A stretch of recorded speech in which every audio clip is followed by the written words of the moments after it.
Introduction. Fiverr has taken the internet by storm. There's really no other way to say it. This little freelancing platform that could has totally transformed people's expectations of getting and providing freelance services through an online exchange format. It seems that Fiverr has solved the two most common problems freelance platforms have historically struggled with. Fiverr not only offers a ton of services from a wide range of eager providers from all over the world, but it is also able to pull in lots of buyers. When you put these two factors together, it is no surprise that Fiverr has become the go-to freelance service destination on the internet. Also, given its low-cost profile compared to other free-form or custom-order freelance resources, Fiverr stands to continue to attract a lot of buyer attention. Let's get one thing clear. You can have a platform filled to the brim with sellers. Unfortunately, your platform is probably not going to succeed unless you also get a lot of buyers. Buyers make the platform successful. Fiverr has managed to do this. Fiverr's secret. The secret to Fiverr's success is to enable people to post whatever services they may have, ranging from graphics design to writing to virtual assistant services to video spokesperson services and others for a flat fee. Originally, this was set at $5. This explains the name Fiverr. But as customers' needs have changed and the market evolved, Fiverr now allows service providers to charge the price they're most comfortable with. Compared to traditional freelancing, Fiverr removes a lot of doubt and guesswork from the freelance process. When you go to places like Freelancer or Upwork, you basically see a listing of somebody who needs work done. As a potential freelance contractor, you send in your bid. It's anybody's guess whether your bid will get accepted or not. Fiverr flips that model on its head. Instead of customers posting their requirements as well as their budget range, service providers provide a description of the service that they would do as well as samples of their work. Most importantly, providers are required to put a fixed price on their service. Whether they are charging $5 or $500, it doesn't really matter. They have to provide a fixed price. This has taken much of the uncertainty and guesswork out of the process. It is no surprise that Fiverr continues to grow. The good news, you can make money off Fiverr too. In fact, Fiverr has many testimonials of people claiming that their income on this platform has replaced their regular job's income and then some. In fact, a lot of people happily announce that they've quit their day jobs and are doing voiceovers full-time. There's even one person who travels all over the world and is sustained 100% by his income from Fiverr. That's how lucrative this micro-freelancing platform can be. But there's a big warning sign. You have to be careful about using Fiverr the right way. While it's very easy to get excited about these success stories, and believe me, they resonate on so many levels. Who wouldn't want to own their time? Who wouldn't want to work on their own terms? Who wouldn't want to cherry-pick the projects that they get? The big problem is, if you don't know what you're doing or if you don't have a strategy, you end up wasting time and, yes, money in the form of opportunity costs. Think about it. If you are spending your time doing work for people for $10 when it turns out that you could have been working for $50, you are actually losing money. Now, this is different from a situation where you have spare time and you're simply trying to turn your spare time into spare cash. In that case, this would be okay. This is especially true if you're training yourself by taking on these jobs so you can level up in the future. But if you are looking to earn a full-time income, you have to learn how to use Fiverr the right way. This training teaches you 6 better ways to make money off Fiverr. Make no mistake, offering high-value and time-intensive services for $5 is not one of them. The biggest hassle with Fiverr. By this point, you're probably excited about Fiverr. In fact, you may be raring to go and put up an ad and see what you can make. Well, you might want to cool your heels for a little bit. How come? Well, here's the sad reality about Fiverr. Most money on Fiverr is made one way. What way is that? You sell your time for money. You may be thinking, what's so bad about this? Well, if that's what you wanted to do, you should have just gotten a job. Seriously, you should have just gone to monster.com or some other online jobs platform and hunted yourself down a job. The great thing about a regular job is that you are guaranteed a paycheck every 14 days. You don't have that assurance with freelancing. Also, most jobs in the United States have a medical and dental insurance plan as well as a 401k retirement plan. You don't have that with freelancing. Keep this in mind. Because if you're just going to be selling your time for money, maximize your return on effort by getting an actual regular job. Unless your hourly rate is $1,000 or more, it's just not going to cut it. There's no comparison if your focus is selling your time for money. What's the big problem with selling your time for money? There are several problems with this way of making money. First, you only have so much time to sell. Last time I checked, there are only 24 hours in a day. Well, if you're like most people, you at least need 6 of those hours to sleep and probably more. Also, there's only one of you. It would be great if you have an army of you out there so you can basically farm yourself out to work on all sorts of different freelance projects. You then get paid many times over. But unfortunately, there's only one of you with only 24 hours in a day. Traditional freelancing is also not very scalable. Once all your available time slots and production slots are taken up, you have to wait until you clear out some work for you to take on more clients. What do you think will happen if you told them to wait? Based on my experience, at least half of them will look elsewhere. And given how robust the Fiverr platform is, they don't have to look far, and they don't have to search long. It's too easy to get pigeonholed. Another problem with Fiverr freelancing is that it's too easy to feel that you're stuck offering one type of service in one particular type of context. It gets old quickly. It seems that all the amazing benefits of Fiverr are simply off limits to you. You quickly discover that it's basically hard work. Now, you may enjoy what you're doing, but if you get pigeonholed and you just offer one type of service, let's say you're a graphics artist and you design banners for people, your skill set is not growing if that's all you're doing. If you're doing banners all day, every day, the improvements you can make as far as taking your skills to the next level is actually fairly restricted. On top of this, there's always a chance that someone will undercut your pricing. You have to understand that the vast majority of people on Fiverr either do not make any money at all or they make very little money. There are a lot of reasons why this is the case. Some people simply do a bad job and they get bad reviews. Other people charge too much money. You have to remember that the market has expectations based on the services you provide. If the going rate for banner design, for example, is $5, and I come along and put up my service for $25, chances are I won't get too many orders. I may get orders every once in a blue moon, but you can bet that they're not going to be repeat orders. For customers to come back, they must feel that they're getting a solid value. You can deliver on that value based on quality or price, but the problem is Fiverr tends to attract people who are drawn primarily by price. I know, it's rough. We can cry about it, we can definitely whine, but I doubt any of that is going to change the situation. That's just the way it is. The uncomfortable truth about making money off Fiverr. I don't mean to depress you. I definitely don't want to discourage you from using this amazing platform. It is amazing, it can make you money, but you have to use it the right way. If you use it the wrong way, it can easily become a race to the bottom. That's right. When you look at the pricing that you offer, make sure it's cut to the bone because you can bet that if there is any allowance for a decent profit, somebody will come in and offer a lower price. This is especially true when it comes to virtual assistants, data entry, and similar services. It is brutal. We're talking about people working for less and less money. It used to be that the low-cost service providers would come from Southeast Asia as well as South Asia, in places like Bangladesh, Sri Lanka, Pakistan, India, the Philippines, and Indonesia. Now, the action has shifted to Africa. If you think people from India were charging low rates, think again. That's why there really is cutthroat competition, and it's a race to the bottom in terms of pricing. It's not pretty. If you're going to be trading your time for money, you're going to have to accept the very real possibility that you're going to have to charge less and less money to stay competitive. Now, one way to compensate for this sad reality is to play up volume.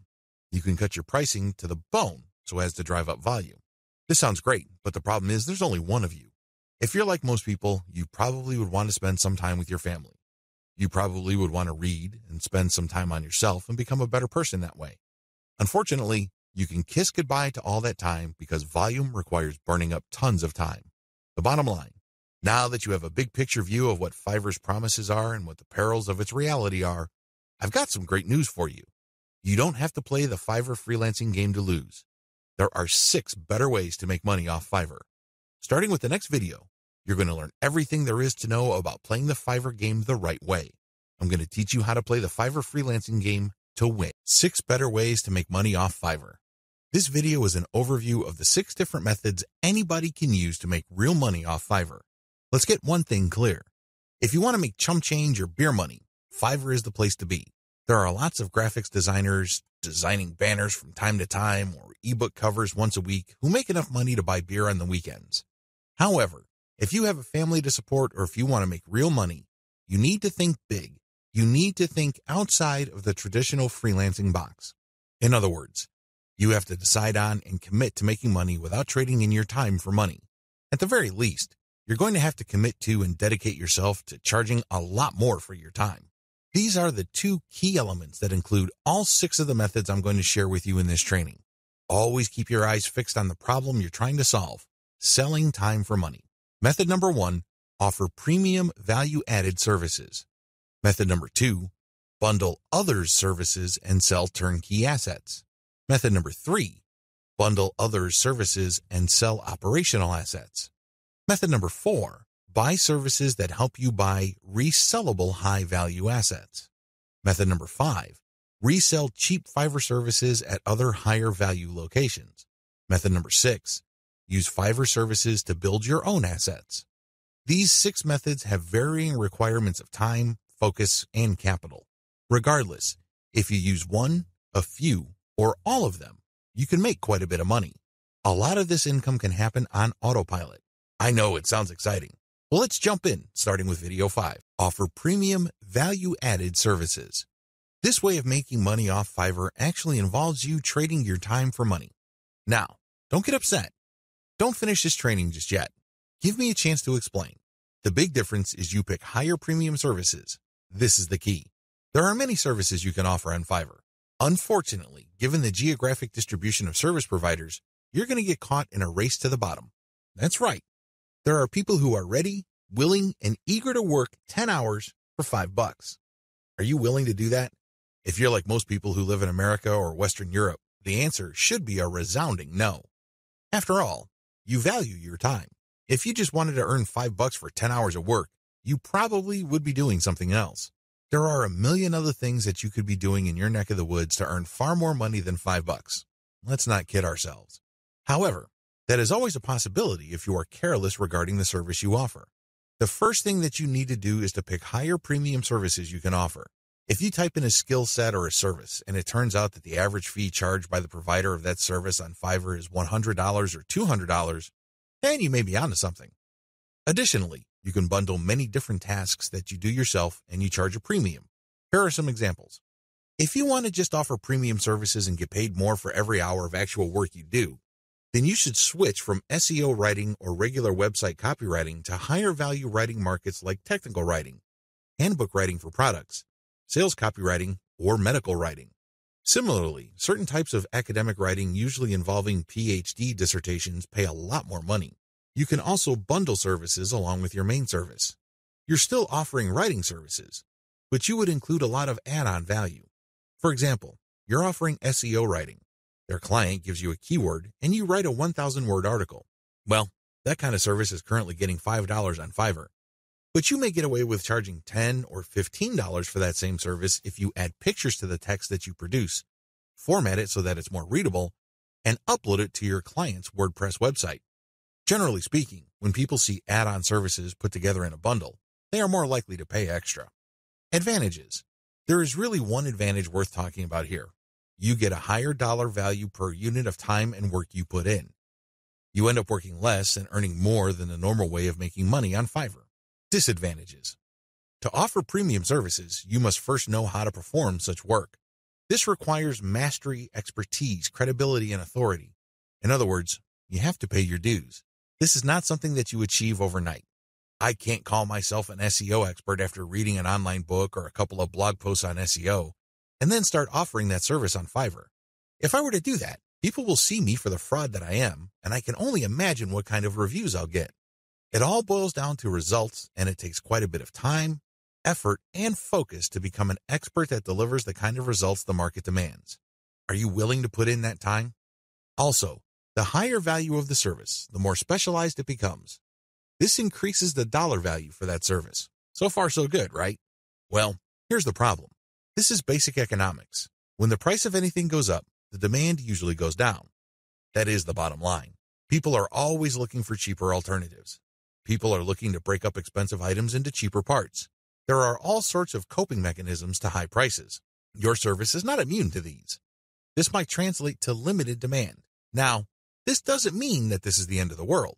If you were charging $200 per project, instead of getting a project every other day, you might get a project once a week. But if you were to add up all the orders that you get for that high-value service, you may actually still be making more money than if you were to offer a low-value service that is in higher demand. This is good news if you think about it. You work less, yet earn more money. What's not to love? Unfortunately, you have to be very careful regarding the niches of services you offer because some niches have such low demand that it's just not worth it regardless of how much money you charge. Another disadvantage to this Fiverr alternative is the need to build a brand or reputation. If you want to justify why you are charging $25 for something that other people charge $5 for, you'd better have a solid brand or reputation to back it up. As you can well imagine, it takes some time to develop such a reputation. You create a brand based on consistent quality. This takes time. Finally, there's always a chance that people will not buy from you if they see that you're offering a premium service on Fiverr. To these people, Fiverr is the kiss of death. These people have essentially written off Fiverr as far as quality goes. According to these individuals, when a service is listed on that platform, that service is no good. It's going to be almost impossible to persuade these people to buy from you regardless of the fact that you have a lot of testimonials and you are able to produce solid results. You're just going to have to live with this disadvantage. Unfortunately, depending on the niche of your service, the majority of people who might demand your service might think like this. Step-by-step directions. To offer value-added services, you need to take 3 steps. First, you need to figure out what your areas of expertise are. You have to write down all the things that you are good at. Please understand that these are things that you're actually good at. This means people compliment you or may have even paid you for this type of work. Of course, you did it as a favor, so the payment is basically a token. Regardless, there has to be some sort of objective indicator that people view you as an expert in a certain type of activity. This must be objective. This is not just your girlfriend telling you that you're a great writer. Of course, she says that even though she could barely read the stuff that you crank out because she doesn't want to hurt your feelings. That's not the kind of external validation I'm talking about. This has to be from people who would objectively say that you are a credible expert or an authority when it comes to this type of service. Look for those skills. Write them all down. Find high-value sub-niches or bundle small services you can do in your niche. Now that you have a list of things that you do reasonably well and that a lot of people praise you for, these services must already be listed on Fiverr. The next step is to look for sub-niches or specialized versions of those services. Research on Fiverr and see how much people are paying per service. You should have a clear understanding by this point of just how much your services are worth. Now, you have to make a decision. Are you going to go ahead with this low-value service, or am I going to enhance its perceived value by doing other things that I would do myself? Again, going back to the writing example, if the only thing you can do reasonably well is to write SEO keyword articles, that's going to be the service you offer. However, this doesn't mean that you're going to offer that service for $5 just like everybody else. You can make things better for yourself by including additional services. You can say that you'll add pictures, you will format, you will add citations, you will interlink the stuff that you are producing with previous items on previous articles on your client's website, and you are also going to upload this material. All of a sudden, the service that you could have only charged $5 for per 1,000 words, you might be able to charge $15 or $20 for. The great thing about this is if you factor in all the additional services, they really don't add much time to the service. Most of the time is eaten up by the writing itself. This way, you actually increase the value of your time by including these add-on services. Create a package and get testimonials so as to convince people to buy your package.